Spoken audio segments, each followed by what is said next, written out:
My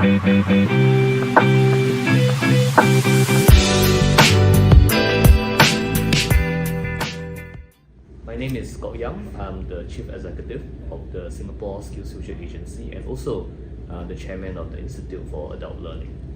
I was wondering if we could chat about the lifelong learning system in Singapore, particularly how it's evolved over the years. Yeah, thanks for that question, Gavin. Maybe allow me to start from the beginning. And really post-independence, a lot of the emphasis of adult education was on creating a sufficient pool of skilled labor to be able to attract factories, investments into Singapore and to create jobs.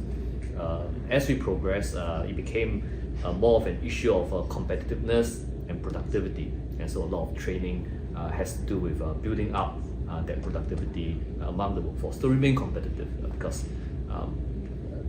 there are also other emerging countries coming up. I think one of the major changes, the major turning points in our journey is in 2015, when we started the SkillsFuture movement.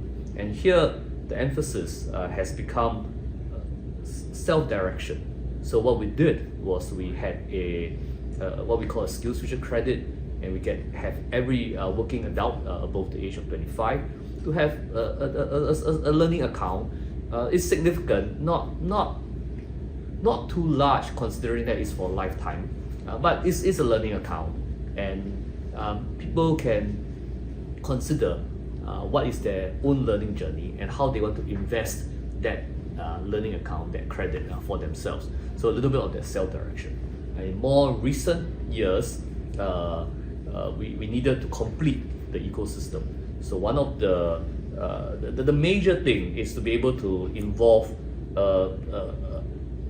a multitude of players, labor movement, companies, trade associations, so that the type of training, the type of courses is also driven by the needs of the company, what bosses, what employers feel are most valuable. So self-direction as well as the involvement of the larger ecosystem of our employers.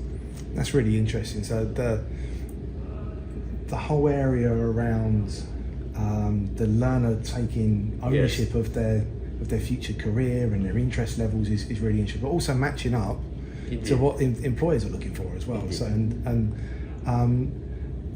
how is that sort of helped with plans for the future? Because we're global lifelong learning summit. We're looking globally what's happening, but also looking at jobs of the future and careers of the future. What are the plans for the future of lifelong learning in Singapore? I want to focus on 3 areas that we think there needs to be continued investment in skills development. Actually, I would say in Singapore, but actually I think beyond that as well. The first is in digitalization. We've been on this journey globally for a while, but there's still a lot of scope for different industries, different sectors to digitalize, make use of IoT, use machine learning, data, and so on. So a lot of needs to be able to have a workforce that is able to use some of these new tools and to really to adapt how they work to that. So digitalization is one big area. But the second large area is, of course, in sustainability. And this entire pursuit of being able to reach carbon neutrality, reducing your carbon footprint, whether as a society, as a country, or as a company, requires skill sets. It requires someone, technically it requires someone to be able to, for example, mount solar panels, have smart building facilities that reduce the building footprint, carbon footprint. Even if you are in a sector that is not so directly involved in the engineering of these solutions, you are still interested in your company's footprint. How do you measure that? And how do you make use of credits? How do you do green financing? Things like that. So a huge swath of jobs will be required across a huge swath of the industry, and these require certain skills, certain new knowledge to be obtained. And we think that this is important because without that, then companies, societies, communities can't really activate this desire to be more carbon neutral, to be sustainable. So I think that's the second part. And the third, it is again not unique to Singapore, although Singapore is probably one of the societies that is at the sharp end of this. Is the problem of aging, right? Yeah. So I think as developed societies age, the need for basic skills to care for one another become important. And if they are not there, then it's a hard thing to measure in social cost, in monetary cost, but it will be crippling in social cost. So this idea of how we can get more people being able to take care of their elderly parents, their neighbor, to do community care, and for those who want to seek this as a profession, to do nursing, to look after people and so on. And this is important. This is also one of those areas where a lot of the jobs and tasks are notoriously unautomatable. You need the human touch. So we think that in the area of digitalization, green, and care, these are the areas that will speak to the needs of the near future, where we need to invest more skilling in. Yeah, that's really interesting. Also, we're at a global lifelong learning summit. Yeah. Been a really good couple of days actually. But how are you working with other international players? You know, there's ILO, OECD, UNICEF, UNESCO here. How are you working with and taking influence from different international bodies really? Yeah, it's very important that we continue to look at what other countries, what other societies, and what other institutions are doing. And we are always very, very interested looking at policy, innovations, research and scholarship in this area. For the UK, for example, I think you guys just started a lifelong learning loan concept. So that's pretty interesting. I think a month ago, Australia had made some announcements as well in this regard. South Korea and Indonesia, you were here and you heard them talk about innovations as well. So really there is a global movement, and there's so much that we can gain from learning from one another. Of course, contextualized to our own settings and the quirks of our own societies and so on. But really there is a lot of that to be gained from learning from one another.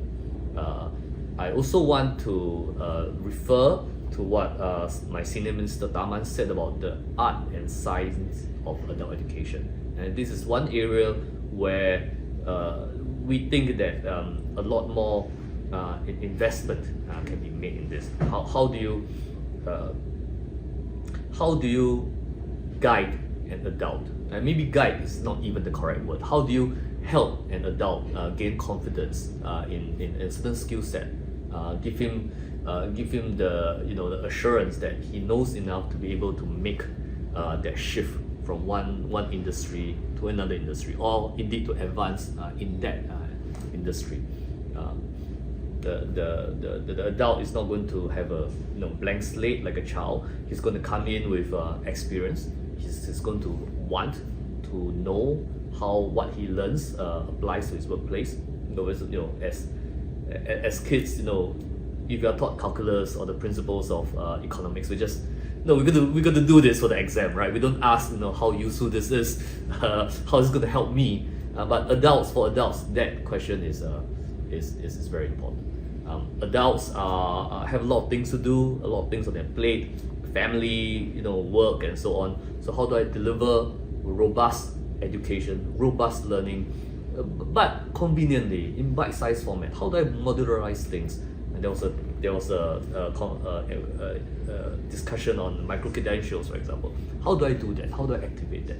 So these are some of the art and science of adult learning that we can learn, I think, from one another, different approaches, innovations, and so on. And I think the final point, I think, is how different societies, different economies have been able to build that ecosystem linkages and collaborations so as to bring companies in trade associations in, and have them, at the table, in the conversation about what kinds of skills are needed for the future for them, for their business, and what kind of skills would they recognize.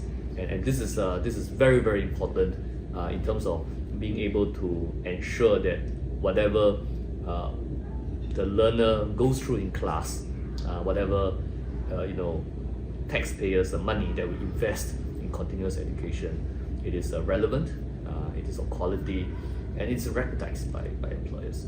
So I think these three areas, so much to learn from